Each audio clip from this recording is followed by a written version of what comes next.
that we did to Isadora Bandini. That's her right there, her picture right there in the middle. Of course, this is Mexican tradition of Dia de los Muertos. Now, we talk about Isadora because she was a very important person here in this home when this was constructed back in 1827. 80% of the bottom section here is still the Casa de Bandini. Over 10,000 adobe bricks were used to construct this building, and that's what these walls are made out of, adobe. When you walk out this room and go upstairs, if you have a peek inside this other adobe room, you'll see a picture of the original owner, Juan Bandini. He had 10 children. He was married twice. Isadora was his second child. And we're really going to focus on Isadora when we get into our last room. The studio, that was Juan Bandini's father-in-law's home. The Bandini home is a replica of this home right here. This is an adobe structure home. If you walk the Casa Studio, you are really walking through Juan Bandini's home back in 1829. Mr. Bandini was a very loved individual here in Old Town. And keep in mind, this was still very much Mexico in 1821. The Bandinis lived here for many, many years. And then when Mr. Bandini passes away in 1859, he leaves his home for his children here, and they lived on property all the way up to 1867. They sell the property to a couple that just arrived here from Texas named Albert and Emily Seeley. They were the proprietors of the Cosmopolitan Hotel. They decided to build on top of the Mexican adobe and add what you see up here now. 90% of this hotel is still original from 1869. Now folks, when the Seeleys opened up the hotel in 69, they said, where are we going to live? Since they spent all their money on the hotel, all $8,000 of it. They decided to live here on property. And we're going to walk into their personal suite, which we call the Seeley Suite.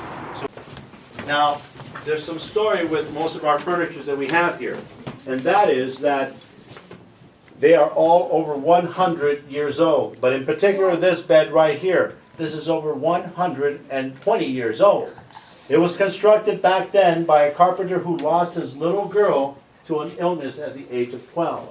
As a memorial, he built this bed for the little girl. And he placed the likeness of his daughter right there on the headboard. On this right-hand side here, you'll see a dresser with the likeness of mom looking back and taking care of the little girl the way it would have been placed back in their bedroom area in that era. Now the family that sold this to us, who had had it for generations, said, we are creeped out with it. We don't want this in our family anymore. They felt that there was still residual haunting with the furniture. You'll see the little girl's face there and the mom's face over here. They sold us these two pieces, but in particular, they sold us the little girl's rocking chair, which is out here. And every now and then, when you look at it just long enough, it'll start rocking on its own. And guests that have stayed here, because we do rent out all of our rooms, will sometimes get freaked out with it and check out because this chair will not stop rocking. So if it starts rocking now, that's Emily. This room is called the Isadora Bandini room. Isadora Bandini is who we just saw the altar downstairs. Now, she was born on property, and she actually lived here all the way up to when she sold the property to the Seeleys. But the Seeleys told all of the Bandini children, this is still your home. As I mentioned, 80% is still downstairs. And you can always come back here and stay here rent-free. Now, Mrs. Isadora Bandini really took Mr. Seeley's word for it. And she would always come back here and stay in room 11. She said this room reminds her of the days when she was here with her mom and sisters cooking directly beneath us in that other room where was a kitchen.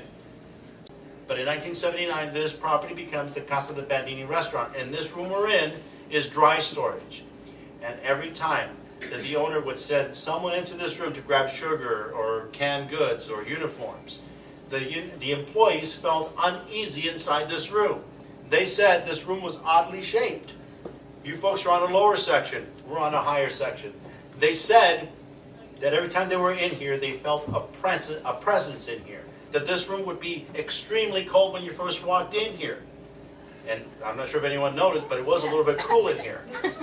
It's not the air conditioning, because the air conditioning is never turned on in here. It's always cool when we come back into this room. They said that they felt people with them. Now, unfortunately, no one cared to tell me these things when I started working here. And it was October 15th of last year when I'm inside that bathroom with one of the contractors, and we're putting down the linoleum floor and the tile in there. When at 1 o'clock in the afternoon, this is what we heard.